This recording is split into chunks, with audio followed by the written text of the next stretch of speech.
Hello students, today we are going to start chapter 12 areas related to circles introduction part. Students, आज हम class 10th का chapter 12 area related to circle discuss करेंगे, जिसमें हम introduction part में इस chapter के छोटे छोटे फॉर्मूले और कंसेप्ट को समझेंगे। Please like and subscribe my channel. Students, image में आपको एक सर्कल दिख रहा होगा।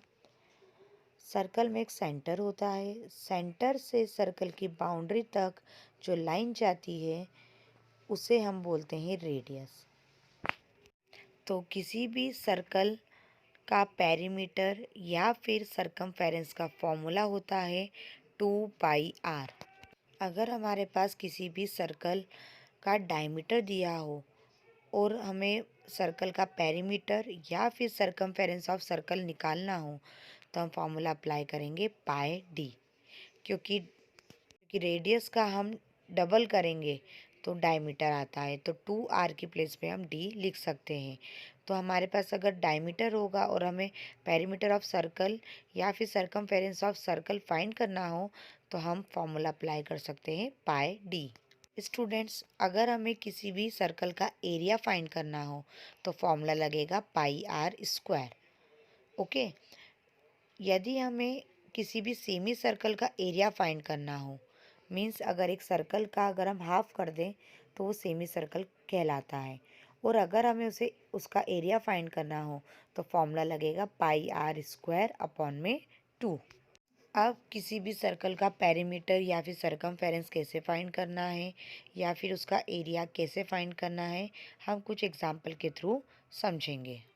तो फर्स्ट क्वेश्चन है हमारा, if the diameter of the circle is 28 centimetre then find the circumference of the circle. हमें फर्स्ट क्वेश्चन में एक सर्कल का डायमीटर दिया है 28 सेंटीमीटर और हमें उस सर्कल का सरकमफेरेंस फाइंड करना है। सो स्टूडेंट, सबसे पहले हम डायमीटर की हेल्प से रेडियस फाइंड कर लेंगे। डायमीटर का हाफ करते हैं तो रेडियस आता है। तो हमारे पास डायमीटर क्या है 28 सेंटीमीटर, तो उसका हाफ करेंगे तो 14 आ जाएगा। तो 14 हमारे लिए हो गई radius. Circumference of circle find करने के लिए हम फॉर्मूला अप्लाई करेंगे 2πr। तो हमने 2 एज इट इज़ लिखा, पाई की प्लेस पे 22/7 रखा, आर की प्लेस पे हमने 14 रखा, क्योंकि अभी हमारे पास रेडियस ऑफ सर्कल आई थी 14 सेंटीमीटर, तो हम आर की प्लेस पे 14 रख सकते हैं। 7 से हमने 14 को कैंसिल किया, 7 1 ज़ा 7, 7 2 ज़ा 14। तो रिमेनिंग पार्ट हमारे पास आया 2 इंटू 22 इंटू 2। 2 इंटू 22 करेंगे तो 44 आएगा, 44 इंटू 2 करेंगे तो 88 सेंटीमीटर आएगा। मीन्स सरकमफेरेंस ऑफ सर्कल हमारे पास हो गया 88 centimetre. Now question number 2, if the circumference of the circle is 88 centimetre then find its radius. Question number 2 में हमें बोला गया है कि एक सर्कल की जो सरकमफेरेंस है वो 88 सेंटीमीटर है, तो हमें उसकी रेडियस फाइंड करना है। तो सरकमफेरेंस ऑफ द सर्कल का फॉर्मूला होता है 2πr। सरकमफेरेंस के नीचे हमने लिखा 88 क्योंकि उसकी वैल्यू हमारे पास 88 थी, equal 2 as it is, pi की प्लेस पे 22/7 रखा, आर एज इट इज़। अब हमने क्रॉस मल्टीप्लाई कर दिया, जो 7 है वो 88 के पास जाएगा, 88 इंटू 7 हो गया, equal 2 into 22, R as it is. 88 into 7 के नीचे आ जाएगा 2 इंटू 22। अब हम कैंसिल करेंगे तो कैलकुलेशन करने के बाद रेडियस आती है 14 सेंटीमीटर। तो फाइनल हमारी है ना जो रेडियस है वो आ गई 14 सेंटीमीटर। अब हम नेक्स्ट क्वेश्चन पे आते हैं, if the diameter of the circle is 14 centimetre then find its area. एक सर्कल का जो डायमीटर है वो 14 सेंटीमीटर है और उसका हमें एरिया फाइंड करना है। तो सबसे पहले हमें क्वेश्चन में सर्कल का डायमीटर दिया है, तो डायमीटर है 14 सेंटीमीटर, उसका हम हाफ करेंगे तो रेडियस आ जाएगा। तो r इक्वल 14/2 मीन्स 7, तो रेडियस हमारे पास आ गई 7 सेंटीमीटर। एरिया ऑफ सर्कल का फॉर्मूला होता है पाई आर स्क्वायर। पाई की प्लेस पे हमने 22/7 रखा, आर की प्लेस पे 7।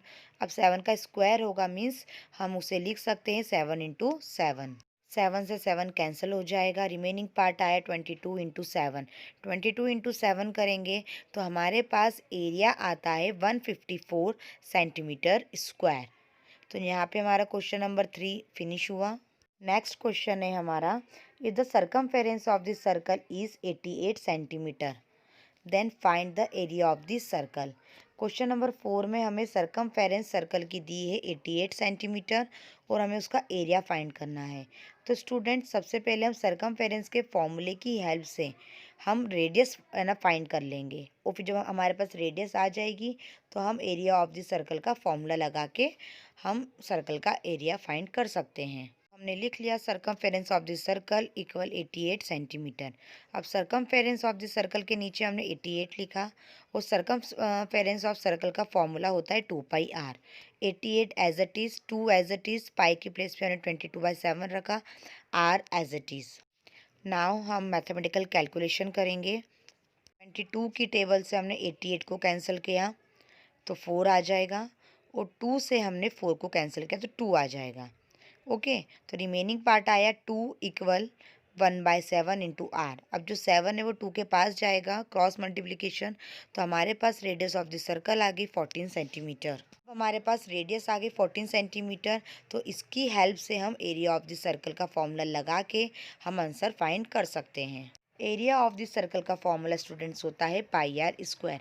पाई की प्लेस पे हमने 22/7 रखा, आर की प्लेस पे 14, तो 14 स्क्वायर है, तो हम 14 को 2 टाइम्स लिख सकते हैं, 14 इंटू 14। अब हम नॉर्मल सा मैथमेटिकल कैलकुलेशन करेंगे। 7 से हम 14 को कैंसिल कर सकते हैं, 7 1 ज़ा 7, 7 2 ज़ा 14, तो रिमेनिंग पार्ट हमारे पास आया 22 इंटू 2 इंटू 14। 22 इंटू 2 हो जाएगा 44, देन 44 इंटू 14 हो जाएगा 616। तो हमारे पास एरिया ऑफ दिस सर्कल आ गया 616 सेंटीमीटर स्क्वायर। यहाँ पे हमारा क्वेश्चन नंबर 4 फिनिश होता है। हम सर्कल की कुछ डेफिनेशंस पे आते हैं। सर्कल में कॉर्ड होता है, डायमीटर होता है, सेगमेंट होता है, आर्क होता है और सेक्टर होता है। इसे हम 1 बाय 1 समझेंगे डायग्राम की हेल्प से। फर्स्ट हमारी डेफिनेशन है chord. The line joining the circumference of the circle is called a chord. Circle की बाउंड्री या फिर कोई भी दो पॉइंट को टच होके जो लाइन जाती है या फिर सर्कल की बाउंड्री को टच करती है उसे हम बोलते हैं कॉर्ड। सामने आपको डायग्राम में दिख रहा होगा, ऊपर की तरफ जहाँ पे मैंने दो पॉइंट लगाए हैं, दोनों पॉइंट को अगर मैं ज्वाइन कर देती हूँ तो ये कॉर्ड है। उसी के नीचे एक रेड लाइन डाली हुई है, उसे भी हम कॉर्ड बोल सकते हैं। अब जो सर्कल का जो डायमीटर होता है वो सर्कल की सबसे बड़ी कॉर्ड होती है। ओके, या हम बोल सकते हैं कि सर्कल के कोई से भी दो पॉइंट जो सर्कल की बाउंड्री पे हो, अगर उसे हम ज्वाइन कर दें तो वो सर्कल की कॉर्ड कहलाती है। अब हम सेगमेंट को समझेंगे। तो सेगमेंट को समझने से पहले हम सबसे पहले आर्क को समझेंगे। आर्क की डेफिनेशन होती है an arc is a portion of the circumference of the circle. Circle का जो भी कटा हुआ हिस्सा होता है उसे हम आर्क कहते हैं। ठीक है, जैसे आपको डायग्राम में दिख रहा होगा कि जो ग्रीन वाला पोर्शन है तो उसका अगर मैं छोटा सा हिस्सा काट दूं, ठीक है, तो जो बाउंड्री होगी उसे हम आर्क बोलेंगे। अब वो छोटा सा हिस्सा है तो हम उसे माइनर आर्क बोलेंगे, और जो बड़ा हिस्सा हमारा सर्कल का बचेगा तो उस बाउंड्री को हम बोलेंगे मेजर आर्क। अब हम सेगमेंट की डेफिनेशन पे आते। The region between a cord of a circle and is associate arc. Means circle का वो एरिया जो कॉर्ड की हेल्प से बन रहा है सेगमेंट कहलाता है। अब आप डायग्राम में देखिए, सर्कल में सबसे ऊपर एक लाइन मैंने ड्रॉ की है, तो उस कॉर्ड की हेल्प से जो एरिया एसोसिएट हो रहा है पिंक वाला पोर्शन, तो उसे हम बोलेंगे सेगमेंट। अब हम सेक्टर की डेफिनेशन पे आते हैं। The part of a circle enclose by two radius of a circle and their corresponding arc. जैसा कि आपको डायग्राम में दिख रहा होगा, सेंटर की हेल्प से सर्कल की दो रेडियस जब आर्क की हेल्प से जो एरिया बनाती है या फिर जो पोर्शन निकलता है उसे हम बोलते हैं सेक्टर। अब सेक्टर भी दो टाइप के होते हैं, माइनर सेक्टर और मेजर सेक्टर। तो जो छोटा एरिया वाला सेक्टर होगा उसे हम माइनर सेक्टर बोलेंगे, और जो बड़े एरिया वाला सेक्टर होगा उसे हम मेजर सेक्टर बोलेंगे। अब हम कुछ फॉर्मूलेस पे आते हैं। Length of an arc of a sector equal theta upon 360 into 2 pi R. अगर हमें किसी भी आर्क की लेंथ निकालनी हो तो फॉर्मूला हमारा होता है थीटा अपॉन में 360 into 2 pi R. Second formula area of the sector. अगर हमें किसी भी सेक्टर का एरिया निकालना हो तो फॉर्मूला होता है थीटा अपॉन में 360 इंटू पाई r²। दोनों फॉर्मूले में हमारे पास थीटा है, तो थीटा सेंटर से जो भी सर्कल में एंगल बनेगा वो हमारा थीटा होगा। वो 360 इसलिए है क्योंकि पूरा सर्कल 360 डिग्री का होता है। सो यहाँ हमारा इंट्रोडक्शन पार्ट फिनिश होता है स्टूडेंट्स। इसी के बेस पे हम इस चैप्टर की एक्सरसाइज स्टार्ट करेंगे। आई होप आपको ये इंट्रोडक्शन पार्ट अच्छे से समझ में आया होगा। नेक्स्ट वीडियो में हम इस चैप्टर की एक्सरसाइज स्टार्ट करेंगे। Thank you.